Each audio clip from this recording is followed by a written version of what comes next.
हर हर महादेव आप सभी को। आज मैं आप लोगों से बात करने वाला हूँ एक ऐसे विषय में जिसमें कि स्पिरिचुअलिटी के अंदर जब आप लोग आ जाते हैं तो आपको बहुत सारी प्रॉब्लम्स को फेस करना पड़ता है, राइट। एक तरफ जहाँ पर आप साधनाओं के अनुभव ले रहे होते हो, अच्छे अनुभव, वहीं दूसरी ओर अपनी पर्सनल ज़िंदगी के अंदर आप बुरे अनुभवों को ले रहे होते हो, ठीक है। आज मैं आपसे बात करने वाला हूँ सिर्फ इसी विषय के बारे में कि जब आप स्पिरिचुअलिटी के अंदर आ चुके हैं, जब आपने स्पिरिचुअलिटी के अंदर कदम रख दिया है, या फिर मैं कहूँ कि ईश्वर ने अगर आपको चुन लिया है, तो आप किन चीज़ों की सावधानी रखें, किन चीज़ों को करें और किन चीज़ों को ना करें। ये जानना हर एक व्यक्ति के लिए ज़रूरी है, और स्पेशली उस व्यक्ति के लिए ज़्यादा ज़रूरी है जो स्पिरिचुअलिटी के अंदर किसी भी तरीके से आ चुका है, ठीक है। आज की जो जानकारी मैं आप लोगों को देने वाला हूँ, ये एक ऐसी जानकारी है जिसे मुझे बताने वाला कोई नहीं था मेरे टाइम पर, ठीक है। तो जब मैं ध्यान के अंदर जाना शुरू हुआ तो मुझे भी डिवाइन सोल्स ने ये चीज़ें करने को कही कि जब कोई व्यक्ति स्पिरिचुअलिटी के अंदर आए तो उसको इन चीज़ों का खास ख्याल रखना चाहिए। और आज ये कौन सी चीज़ें हैं ये मैं आप लोगों से शेयर करने जा रहा हूँ। आप लोगों ने एक चीज़ नोटिस की होगी कि जब भी कोई व्यक्ति स्पिरिचुअलिटी के अंदर आता है तो उसके जीवन में बहुत बड़े उलटफेर होने लगते हैं, और ये इतने बड़े होते हैं कि इजीली डाइजेस्ट करना थोड़ा सा मुश्किल होता है इनका, ठीक है। तो क्या होता है कि हमारे साथ जब ये सारी चीज़ें होने लगती हैं तो हम अपने मन से इतना टूट जाते हैं, डिप्रेशन में चले जाते हैं।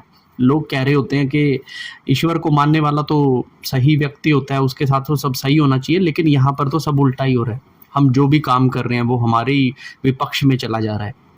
तो ऐसी स्थिति के अंदर किसी भी साधक के लिए बने रहना एक अपने आप में सबसे बड़ी चुनौती है, ठीक है। अगर आपके साथ भी ये ऐसी चीज़ है तो सबसे पहले आपको क्या चीज़ नहीं करनी है उसके बारे में सुन लिए, ठीक है। सबसे पहली चीज़, आपके साथ प्रॉब्लम्स चल रही हैं, आप स्पिरिचुअलिटी के अंदर है, आपको पता लग गया आप ईश्वर को पूज रहे हैं और अब उसे पूजना बंद नहीं कर सकते, लेकिन आपके साथ समस्याएं चल रही हैं, ठीक है। तो सबसे पहले आपने ईश्वर को ये कहना बंद करना है कि प्रभु मैं आपको पूज रहा हूँ, आप मेरे साथ ये क्या कर रहे हो, ठीक है। इसका कारण ये है कि मान लीजिए आपने पिछले जन्मों के अंदर जो भी कर्म किए, ठीक है, स्पिरिचुअलिटी आपको मिली है आपके पुण्य वाले कर्मों से, ठीक है। अब आपकी स्थिति जो सी आपकी, मान लीजिए आपके ईश्वर बैठे हैं दिल्ली के अंदर, ठीक है, आपके कर्म थे कि आप बैठे हो श्रीलंका के अंदर, और कोई दूसरा व्यक्ति है वो भी एक साधक है, वो बैठा है ऑस्ट्रेलिया के अंदर, ठीक है। अब दिल्ली तक अगर आपको पहुंचना है, ईश्वर ने दिल्ली से आपको गाइडेंस दी, तो कैसे आना सही रहेगा? दिल्ली से आप पैदल यात्रा कर कर आएंगे, या फिर साइकिल पर आएंगे, या फिर मोटरसाइकिल पर आएंगे, या किसी बस पर आएंगे, या ट्रेन पर आएंगे, लेकिन रास्ता कैसा लेंगे? एकदम शॉर्ट, ठीक है। वहीं दूसरी तरफ ऑस्ट्रेलिया वाले को अगर इंडिया आना है तो पहले उसे वीज़ा बनाना पड़ेगा, वीज़ा लगेगा, फिर वो आएगा, ठीक है। अब यहाँ पर एक सबसे बड़ी चीज़ आ जाती है कि जब हम स्पिरिचुअलिटी के अंदर आ जाते हैं ना, तो जो देवता बैठे हैं ना, जो भगवान बैठे हैं, वो हमें शॉर्टकट रास्ता देगा। अब ये शॉर्टकट रास्ता क्यों देगा? क्योंकि उस शॉर्टकट रास्ते से हम अपनी ईएमआई तो ज़्यादा भरेंगे, पैसा तो ज़्यादा लगेगा, कष्ट तो ज़्यादा आएंगे, लेकिन हम बहुत ही जल्द ईश्वर के समीप पहुँच जाएंगे, ठीक है। अब कोई व्यक्ति मान लीजिए ऑस्ट्रेलिया में बैठा है, उसे दिल्ली के अंदर आना है, ठीक है, ईश्वर ने उसके बुलावा भेज दिया, वो स्पिरिचुअल हो गया, तो वो बहुत ही मुश्किलों से उसके जीवन में आएंगी भारत पहुंचने के लिए, ठीक है। फिर उसके बाद दिल्ली तक आने में थोड़ी मुश्किलें आएगी, लेकिन अंत में दोनों दिल्ली पहुंच ही जाएंगे। तो जब आप ईश्वर को पूजा करना शुरू कर देते हैं तो ईश्वर आपको शॉर्टकट ही देते हैं अपने पास आने का, और वो शॉर्टकट से आने के लिए आप लोगों को कठिन मार्ग अपनाना ही पड़ता है। कठिनाई सिर्फ इसलिए आती है।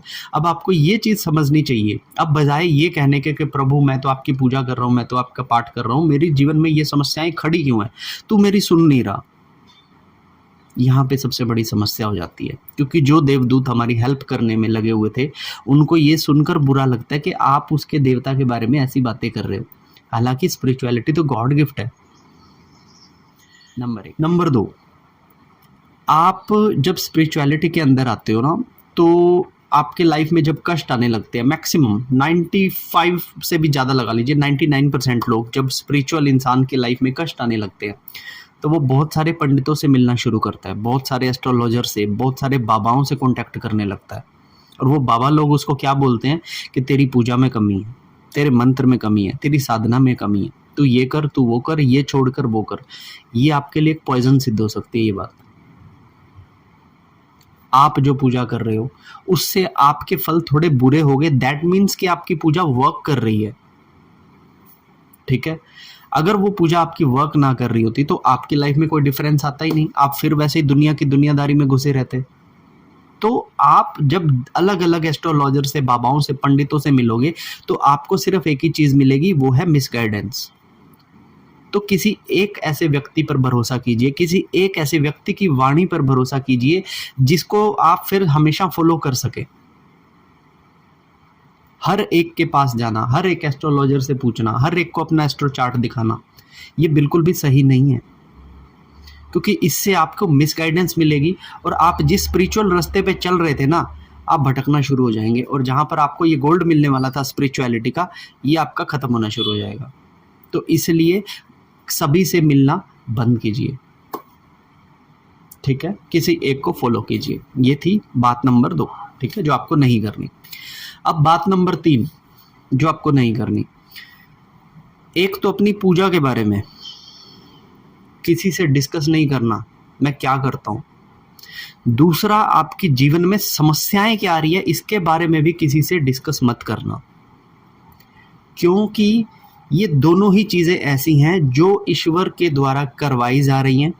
वो चाहे आपकी पूजा साधना व्रत हो, मंत्र जाप हो, या फिर आपके जीवन में आने वाला कोई कष्ट हो, पति से अलग हो गए, बच्चे अलग हो गए, पार्टनर छोड़ के चला गया हो, घर पे लड़ाई हो गई हो, आप एग्जाम में फेल हो गए हो, नौकरी जा चुकी हो, इन किसी भी चीज की चर्चा आपको लोगों से नहीं करनी है। क्योंकि मैक्सिमम क्या होता है कि जब आप इस तरीके से लोगों को ये दिखाते हैं कि मेरे पूजा पाठ करने के बावजूद भी मैं बहुत ज़्यादा परेशान हूँ, तो कहीं ना कहीं ईश्वर के लिए ये एक बैड इमेज आप क्रिएट कर रहे हैं, और ये चीज़ देवता के दूतों को कभी भी अच्छी नहीं लगती। स्पिरिचुअलिटी आपको कष्ट देके सभी जो आपके कर्म हैं उनसे बाहर निकालने का एक जरिया है। इसमें थोड़ा दर्द होता है, लेकिन अंत में जो मिलता है वो सबसे बेस्ट होता है आपके लिए, आत्मा के लिए। लेकिन जो कष्ट हम सह रहे हैं, अगर हम यही डिस्कस करने लग जाएं कि यार वो डॉक्टर तो ऑपरेशन करता है, वो तो चाकू से स्किन फाड़ देता है, अंदर चाकू घुसेड़ देता है और पता नहीं क्या क्या करता है, तो क्या ये चीज़ कहनी सही है? किसी व्यक्ति को कोई बीमारी है तो इलाज तो डॉक्टर ही करेगा ना, और जब डॉक्टर इलाज करेगा तो वो कड़वी गोलियां भी देगा, आपकी चीरा फाड़ी भी करेगा, खून भी निकलेगा। लेकिन अगर आप ये कहने लग जाएंगे कि यार मैं तो डॉक्टर से दवाई लेता हूँ, वो तो मुझे बहुत गंदी गंदी दवाइयाँ देते हैं, लेकिन एक्चुअल में तो आपका फ़ायदा ही कर रहे हैं ना। तो आप लोगों से ये चीज़ डिस्कस मत कीजिएगा कभी। तीसरी चीज़, अब आपको क्या करना है मैं आपको ये जरूर बताता हूँ कि सबसे पहले आपके साथ जो भी बुरा हो रहा है, ठीक है, आपको उसे सिर्फ देखना है और संयम रखना है। सबसे पहली चीज़ जो आपको करनी है, अगर आपको स्पिरिचुअलिटी में आने के बाद बहुत सारी समस्याएं आ रही है, तो आपको बैठना है और संयम से देखना है। क्योंकि अगर आपके पास संयम नहीं है ना, तब आपके पास भगवान भी नहीं है, ये मैं लिखित में देता हूँ। तो आपको संयम रखना है। क्या हो रहा है, मेरी नौकरी चली गई, इट्स ओके, मेरे घर में खाने की कमी होगी, इट्स ओके, मेरी पत्नी मुझे छोड़ के चलेगी, इट्स ओके, किसी ने धोखा दे दिया, इट्स ओके। आपको सिर्फ नोटिस करना है, क्योंकि ये सब काम कौन करवा रहा है? ऊपर वाला, ठीक है। आपको क्या करना है? संयम। दूसरी चीज, जब ऐसा टाइम आता है ना, किसी व्यक्ति के ऊपर बुरा टाइम होता है, तो बुरे वक्त की एक खास बात है कि आपको लोगों के असली चेहरे दिखते हैं, ठीक है। तो जब ऐसा टाइम आपके जीवन में चल रहा होगा ना, तो आपको नोटिस करना है हर एक के चेहरे को। हर एक व्यक्ति जो आज तक आपका सगा बनता था, आपका रिश्तेदार बनता था, आपके लिए बहुत सारी बातें करता था, फ्रेंड था बहुत तगड़ा, आपकी बिल्कुल क्लोज था, रिलेशनशिप में था और रिश्तेदारी में था, आपको उसका कड़वा चेहरा देखने को मिल रहा है। वो आपकी कितनी मदद कर रहा है, ये कौन दिखा रहा है आपको कि देख ये सच्चाई है तेरे आसपास के लोगों की। तो आपको वो देखनी है और सिर्फ उसे देख के समझना है कि क्या यार सच में इन लोगों के बीच में मैं रह रहा था। ये आपको समझ आएगा एक टाइम पे। तो आपके जितने भी दोस्त हैं ना, जो जिनसे आप उस समय मदद के लिए चिल्ला रहे होते हो, कोई आपके काम नहीं आ रहा होता, ना रिश्तेदार, ना कोई दोस्त, ना कोई ऐसा साथी। यही सच्चाई है जो ईश्वर आपको दिखाना चाह रहा है। 2, ठीक है। तीसरी चीज, जब आप इस लेवल पर आ चुके हो, ये सब कुछ आपके साथ हो रहा है, तो अब यूनिवर्स पे बिलीव करना सीखिए। क्योंकि यूनिवर्स आपको वो सब दे रहा है जो आप चाह रहे हो, ठीक है। यूनिवर्स आपको वो सब दे रहा है, लेकिन उसका तरीका है आपको कुछ भी चीज़ देने का, वो ये सब चीज़ें दिखा रहा है आपको। अब आप सोच लीजिए, अब आप निश्चिंत हो जाइए कि अगर हमारे साथ ये सब हो रहा है, दैट मीन्स कि हम किसी बहुत बड़ी शक्ति की नज़र में हैं। अब हमारे साथ होगा तो वही होगा जो हमारे लिए सही होगा, और अगर हमारे साथ गलत भी हो रहा है ना, तो वो भी हमारे सही के लिए ही हमारे साथ गलत हो रहा है। अलग से कुछ गलत नहीं हो रहा हमारे साथ, किसी में दम नहीं है भैया हमारा एक बाल भी उखाड़ दे।